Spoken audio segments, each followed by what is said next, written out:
Hello and welcome to the latest edition of yet another Arsenal podcast. I am Mark and I am here once again with Anfield 89 veteran Richard. How you doing, Rich? Okay. It's all gone wrong. It's all gone wrong. It's not all gone wrong.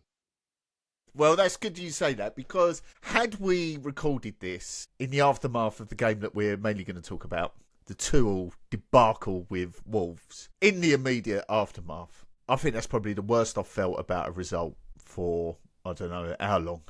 Ages. Yeah. Maybe Palace under Emery when they fucked it and didn't qualify for the Champions League. But anyway, in the Arteta era, I have not felt like that for a long time.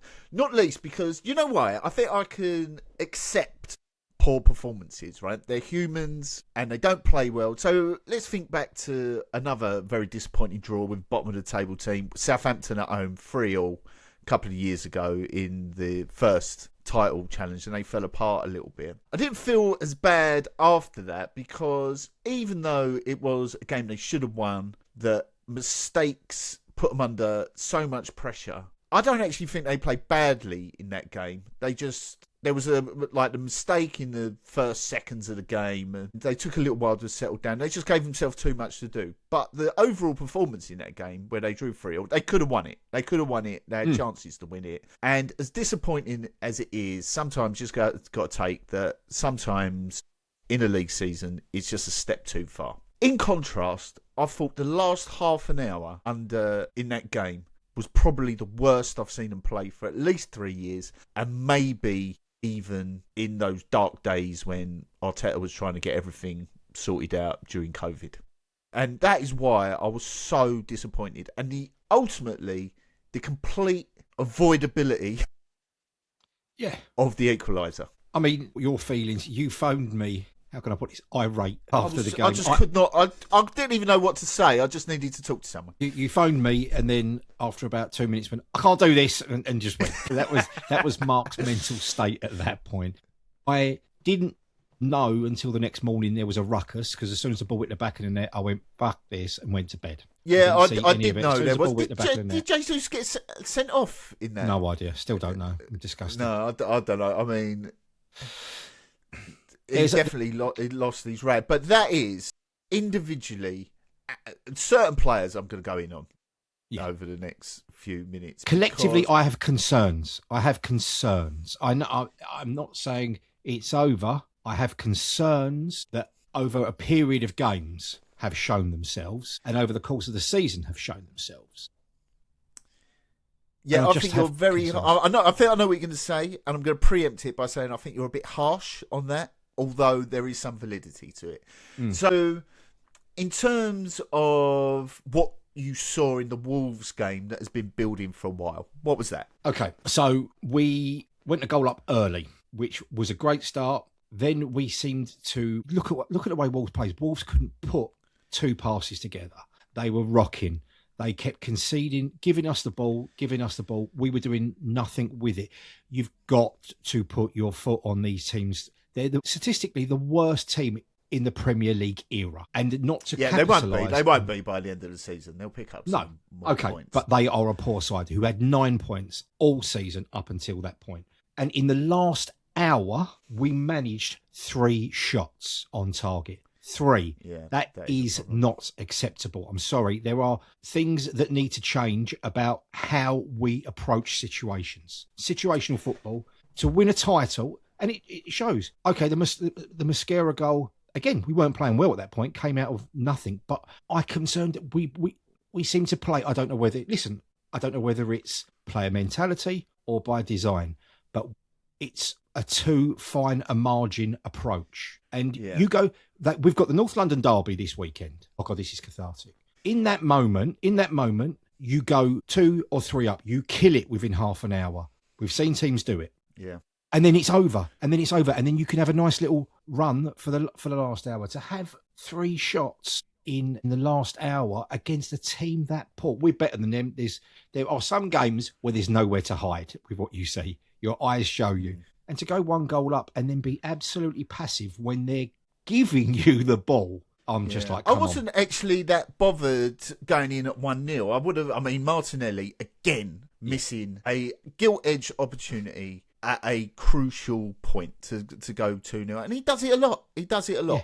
He's only got one goal in the Premier League this year, and I mean his second half performance, fucking hell. I mean, it was dire. He weren't the only one, but it is a symptom of his game where he will waste great opportunities, and he does it a lot, especially in, as I say, in key moments. But as you say, like 1-0 away from home at home, 1-0 away from home, even against poor sides, especially if you're dominating in the way that we did, is fine, right? I'm happy with that. And really, Wolves couldn't get out of their own third for much of that game. But, you know, they're fresh. They may be lacking in a bit of quality, but they're still Premier League defenders, and, you know, they can keep a clean sheet for half an hour.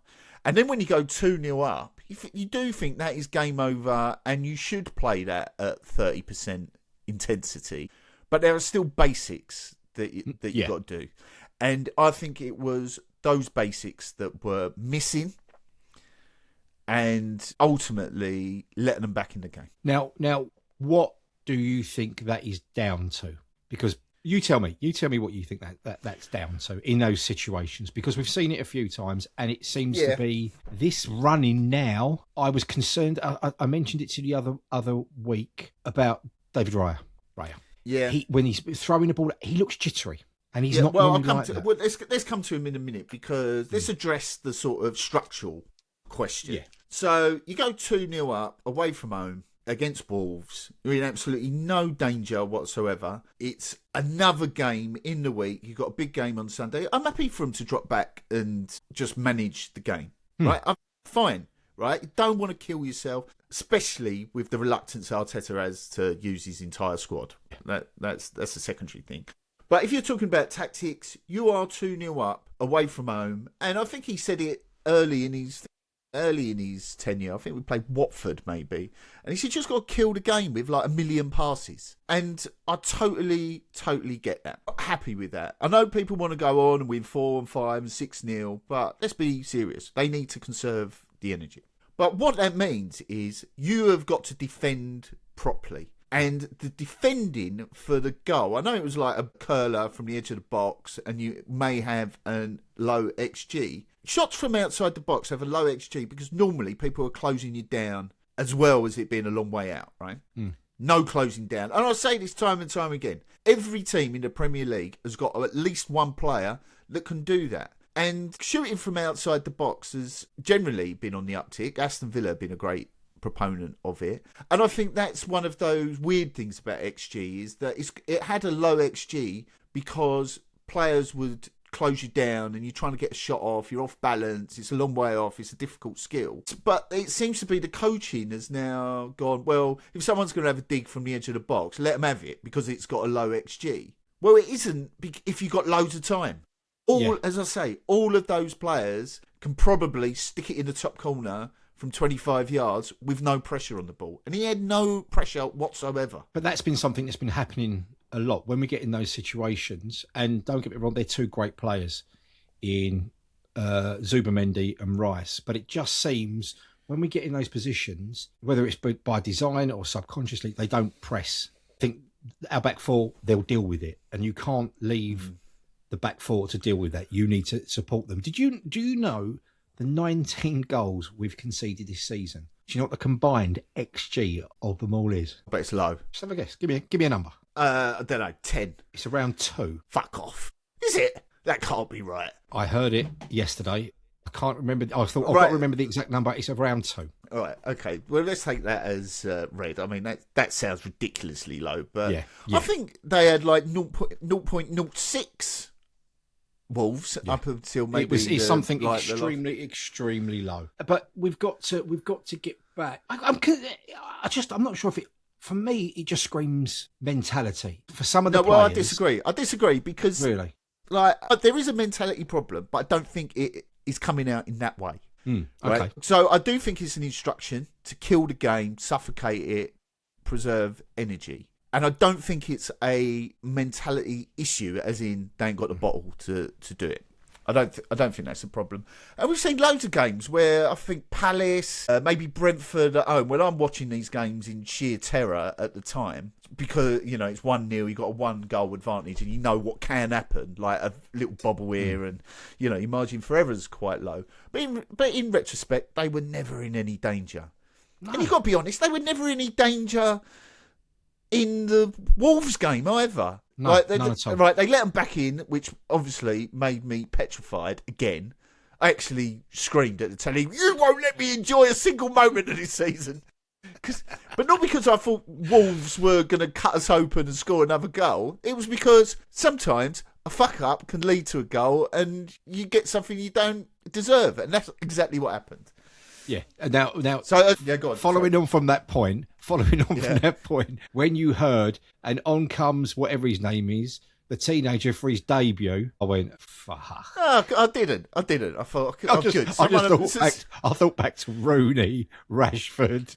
I just went, yeah, God. There's a lot. No, I didn't give him. The only thing I thought is, why has he got paint on his head? He's carrying on. He had like some chalk mark on his head. I thought he might have had. I thought it was vitiligo or some sort of weird thing that he's. Who knows how he did that? But because it weren't on his head when he scored the winner. But if you are going to sit back like that, then there are certain players that need to do a much better job of holding the ball up. And I think ultimately that was our downfall, is that we were absolutely hopeless at keeping the ball. Unbelievably bad. And the main culprits were Martinelli, unbelievably bad, Gyökeres, continually bad, and Jesus, when he came on, useless. You don't even, towards the end when he went through and he didn't really have the ball under control, I think the most disappointing thing is the ease with which they are dispossessed. Some people might say, well, why is Madueke not in this batch of criticism? Or Saka, who's not playing particularly well at the moment. I think there are reasons for that, but, you know, got to be honest with your criticism. It's because when Saka and Madueke get the ball, they look dangerous. They keep hold of it. They try and get a pass. Madueke's end product is, of course, an issue. But when he gets the ball, he does stand up the defender, run at them, maybe win a corner, and basically get down the pitch 10 yards. Right? And when it's 0-0, you want more than that. But when you're winning 2-0, that's good enough, right? You take a bit of pressure off the back four, and you get up the pitch a little bit, and you're managing the game. How many times did Martinelli just fucking run it out of play for a throw? Get crowded, did nothing with it. But this, for me, goes back to, as soon as I saw that side, I was the forward line, I wasn't sure about it. Purely because, for me, and it's been proven time and time again, Madueke, Gyökeres and Martinelli don't work as a unit. And also, Madueke and Martinelli in a game against Wolves, where you know they're going to be sit back or be pinned back, they're two wingers that like space behind them. Yeah, they like a bit of space to run into, and it doesn't give you enough balance. There's not enough creative. All right, you've got Saka there, but you're talking about one creative player out of four. I think Madueke's creative. Are you referring more to guile? Yeah. And rather Trossard gives you a better balance. Yeah, I mean, I'll come on to. I think. Oh, Eze, put Eze out on the left. Try me. What? Because of one game, that whole thing's been binned off. It doesn't make sense. Yeah, to me. It's so strange. Well, that is the other thing. The lack of using the squad. I don't understand the treatment of Norgard at all. Do you know how many Premier League minutes he's got this season? I do, because I saw it about 2 minutes ago, fan. He's played half an hour, basically. 32 minutes. Versus 2,700 odd for Zubimendi, right? He looks dead on his feet. Zubimendi's obviously the first choice, but do you remember when Arteta first came and we were hanging on and games? He'd have no problem bringing Rob Holding on. Yeah. To make it a back three or a back five or whatever, and get him to head things away. Right now, Holding can't even get a game somewhere, given to give a reflection of the quality of him. 2 words for you. Remy Gard. Yeah, it's a great example. Like Norgard is at worst a competent Premier League player. He's big. He's good in the air. He's progressive with the ball as well. Yeah, he's a much better player than he's given credit for. Like in his cup games, he's played pretty good. But I thought this at Sunderland as well. Like surely when they're like launching it up and it's like header away, what is wrong with bringing him on? Like it's mad how little he's been used. Mad. I thought back to it. And when all this stuff was kind of about Norgard, I go back to it we had Petit and Vieira. We won the double, but we had Remy Gard to come in and deputise. And Gramondi. And it got to the point where, I mean, he wasn't the best player in the world. No, but you need these players. And guess what? We won trophies with them. And Remy Gard was going to leave. They gave him another contract because he was that important in that role. Yeah. We've got those players. We just don't seem to be using them. And that's I don't understand it. I don't understand it as well. And talk about the squad, right? Julian Timber is a great player, been very so. He was fucked to the extent. I think a couple of times he got the ball, he just sliced it out for a throw. Yeah. Like, why is he not taking him off? Yeah, I don't understand it. And Ben White could, like, if his fucking legs hanging off, he could play him for 20 minutes. He played 90 minutes with a grade 2 hamstring tear. Yeah, right. He can do a job, and just get you out of the pitch a little bit to like manage the game. Gyökeres, useless. Like, what is... I'm not, like, his defenders will say he's not getting the service. Fine, he makes loads of runs and they don't find him. I appreciate that. Oh, dog would make loads of runs. They could be dangerous. Yeah. Like, he's down the channel, feed him down the channel, do what he wants to do with it. But when he does get the ball, God, he's dispossessed and out-muscled so easily. So easily. And I'm finding it really irritating. Really fucking irritating. Yeah. No shots on target. I don't know what the right word is, but he's so lacking in nous as well that you'll watch him when he goes to close down whoever's on the ball, or press, as we've got to call it these days. Bit of old school games gone chat there. When he goes to press the centre half, the other centre half will just block him off. Like, won't let it, and he can't get round it. That is like unbelievably bad. And then when Jesus came on, Jesus is a miles better footballer than Gyökeres. And he, at first, did a better job of holding the ball up. But even he just dispossessed too easily. He's done. He's done at Premiership. He's done at Premiership level. Though he's had 2 serious knee injuries, but irrespective of those injuries, before their goal, somehow he goes through, cheeks past defence. He's on the left hand, just outside the left hand. Doesn't even get a shot off. He gets dispossessed. They go up the other end and score. Shoot. You get a sight. Yeah. Shoot. That's one thing we don't do enough. Shoot on sight. Yeah. Especially with their goalie, Sarr, I thought he was having a terrible game. Right, he was useless for the Saka goal as well. I mean, Saka had to bend through his down legs to head the ball. It went through, like, it was 2 yards away from him, and he was just rooted to his line. He was shocking for the Nkapie goal as well. He just fucking larruped it. I'm not against that as a finish, but he should have saved it, or at least done a better job. And so it's like this lack of, what is wrong with just putting your foot through it? That was like the Jeff Hurst running through when in Germany, when he thought, right, do you know what, I'm just going to fucking hit this as hard as I can. And then we can all push up the pitch for a goal kick, get set, and what have you. As right he always says, shoot early. You get a sight, shoot early. Before the keeper's set, we don't. Yeah. Would you like an opportunity to cut back inside, or would you like an opportunity? Because I'm not going to shoot. Yeah. I'm going to either try and cut back this way, that way, and ultimately not get your shot off. We've got to be more, especially the way we play with the low amount of. I know across the league chances are down because the low block is everything in the league at the moment, which is even more imperative. When you get a sight, you hit it. Yeah, you do. I want to bring up something that is not really spoken about, and he's going to smack of sour grapes, but fuck it, is what happened with Trossard. Oh. So Trossard came on and he gave you the technical security that you want, that he does. And Eze did a little bit as well. Mm-hmm. You just got to get a couple of players who can control a shit ball, keep hold of it, get up the pitch a little bit, and, we're cruising. So we don't need them to do a lot. And then basically he got knocked out. Deliberately. Shoulder to the head. Shoulder to the head. He had to go off for a concussion. He's probably going to miss the Spurs game because of the concussion protocol. Absolutely nothing done about it. And that really sort of ruined our ability to keep the ball up there. Because Calafiori had to come on. And, he did look like he wanted to play when he came on. But no.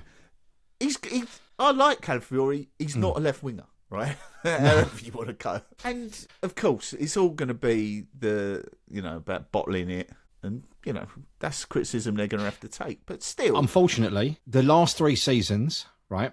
However, it's like 3 seasons ago, Man City went on a historic run. Nothing you can say about that. They beat us to the title. There wasn't a bottle by Arsenal. We had a young, experienced side. Last season, no one talks about it. We had a defensive central midfielder playing up front for half a season and still finished second. No credits given for that, but it's a class of the bottle job. This season, we have the squad. We are top of the league and we've won 5 out of 10 games. Unfortunately, whichever way it happens, if we don't, we've got to wear it this summer. There can't be excuses. Yeah, I agree with that. And there have been little signs that they haven't got the mental strength for it. Yeah.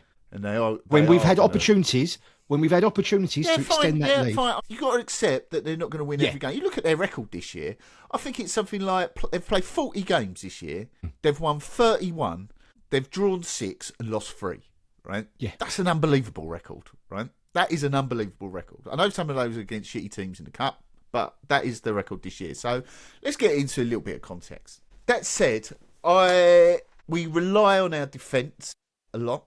That's sitting back and mopping up the pressure. And my main concern is that I think our 3 most jittery players are the central part of that.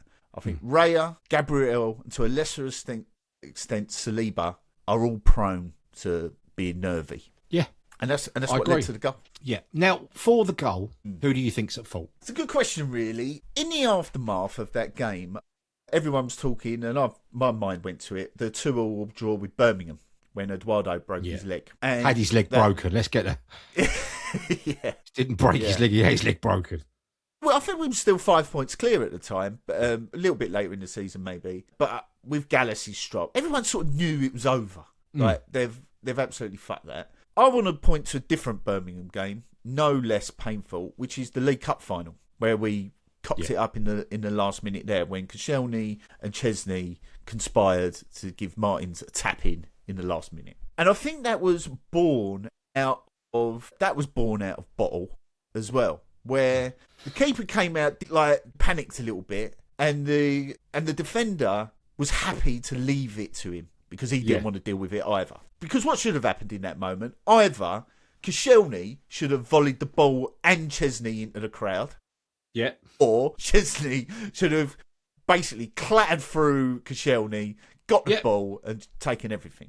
And that's kind of how I feel about it the other night, where Raya didn't really need to come. But although if Gabriel had just sort of dropped to the floor, I don't know where the timing really got out of the way, claims the ball in acres of space, rolls on the ground a little bit, and they get off the pitch, and that's probably the end of the game. But if Gabriel heads it, he's going backwards a little bit. That's only going towards the edge of the box. So I can see why Raya got involved.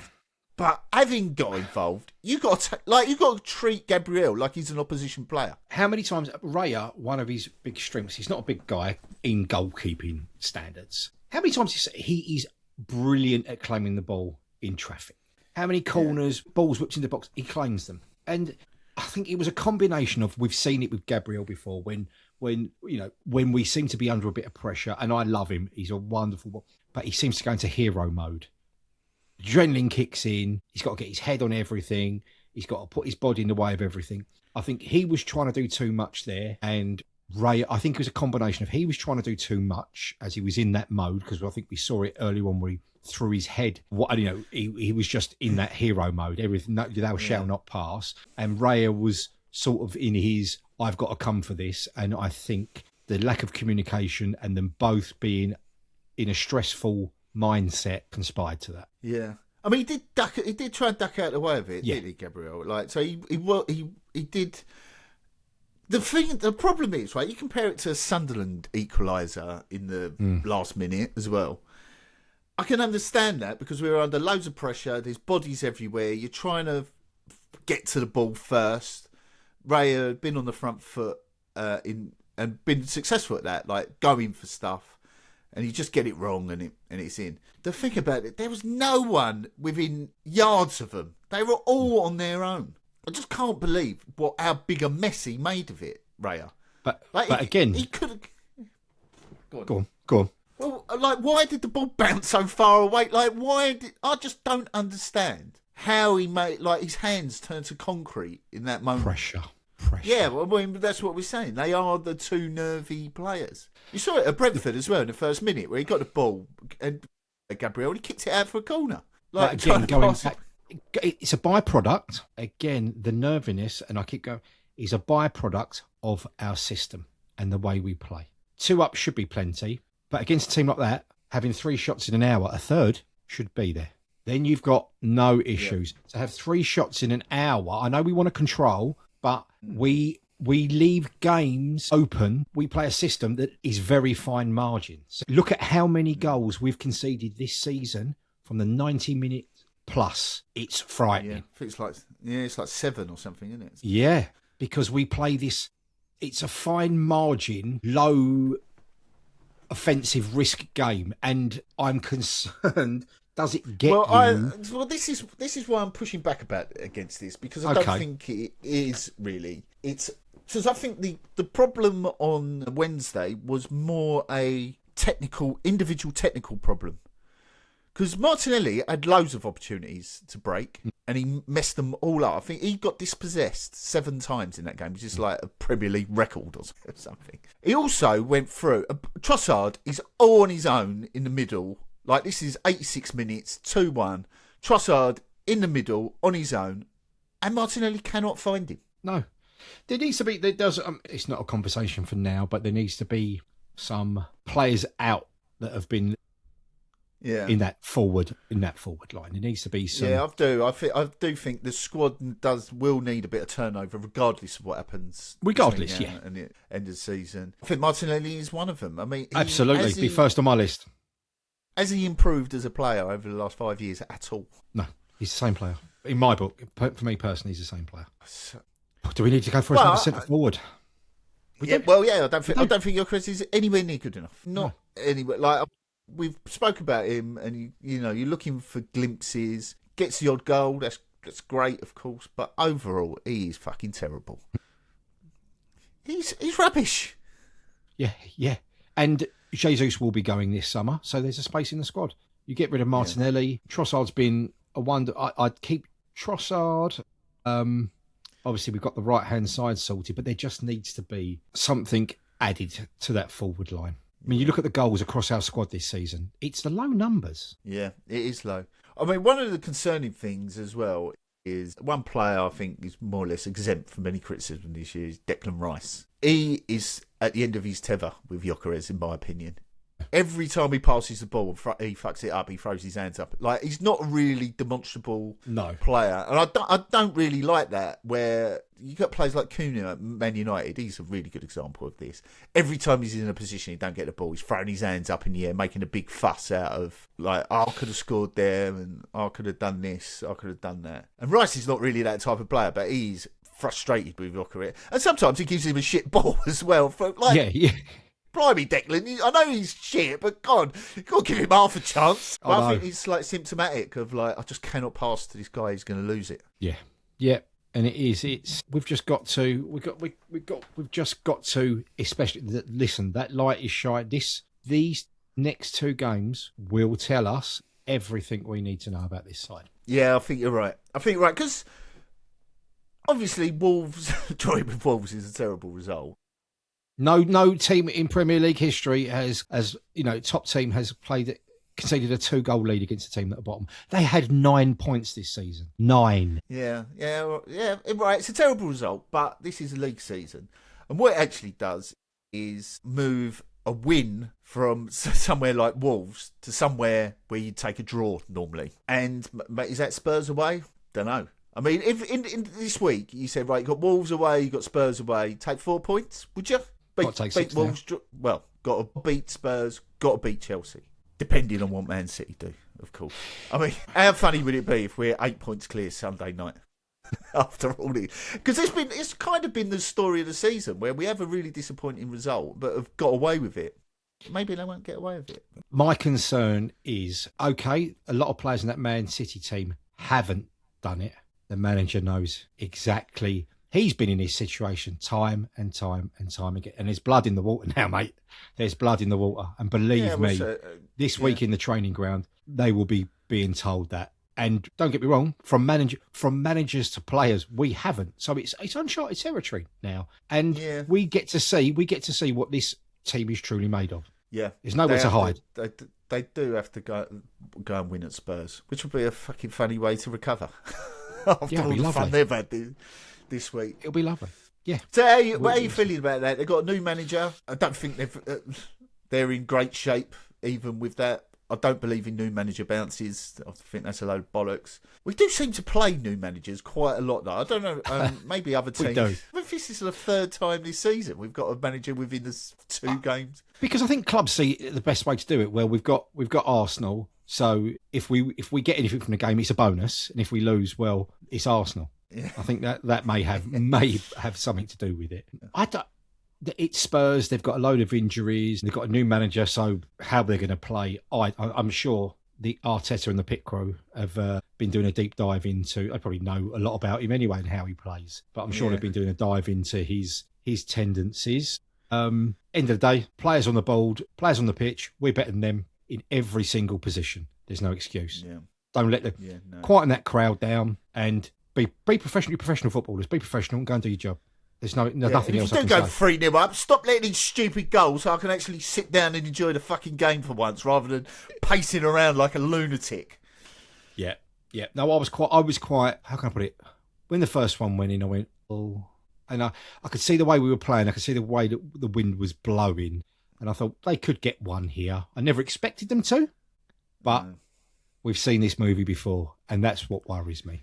Yeah, and I believe this squad is better than that, but it's between the years. Is where this is going to be one. Yeah, as I say. In the aftermath of that, I thought one of Saliba or Gabriel should be dropped for Mosquera, because I don't think he doesn't seem to be as nervy, but maybe that's just like my mental fan. Give him time. Yeah. No, I think things do need to change. I think mostly the way the squad's used. The way the squad's used really needs... Just bring Zubimendi off now and again. Give him 70. He was brought off quite frequently at the start of the year, but I didn't even think they were doing that badly. But it's just like another body in it. Because a lot of the times where it feels like we've lost control, when maybe we haven't, the other team flood the midfield. And so they get a lot of the ball, but they don't really create any chances. And I think the team's happy with that. But still, like, Norgard, bring him on. What? I know he said, he's happy with his role. He can't be that happy. 32 minutes. I mean, and I'd like to see us create more centrally. Yeah. I'd like to see us create more centrally. We've gone a bit more leaning back to this, everything goes out wide, and I want us to create more centrally. I mean, I know it was Wigan in the cup, but look when you're playing balls in behind early, for people to run onto. No, it's 2 levels below, but let's do a bit more of it. Yeah. Systems don't have to be this rigid. No, there does seem to be a rigidity to both the structure of the team and the way that Arteta thinks about individual players. It's his big failing, I think. Like a lot of people, I don't mind it, but a lot of people didn't like the histrionics on the sideline. Yeah, he seems to have been that off. But the last sort of part of his evolution of a coach is subs. Sorry, mate. I mean, we don't use 5 subs very often. Okay, we'll do that now then. That's all right. We're 40 minutes anyway, that'll do. Okay, so looking ahead to the North London derby, we've got to slap those idiots as well, just for my own peace of mind. And maybe you couldn't wish for a better opponent, Spurs at home, to get your season back on track. Yeah. Let's see. Right, we'll wrap that. Yeah, let's see. We'll wrap that one up and we'll hopefully be back at some point to talk about a glorious victory with another Eze hat-trick. But until then, thanks for listening, everyone, to yet another Arsenal podcast. I'm Mark. He's been Richard. See you later. See ya.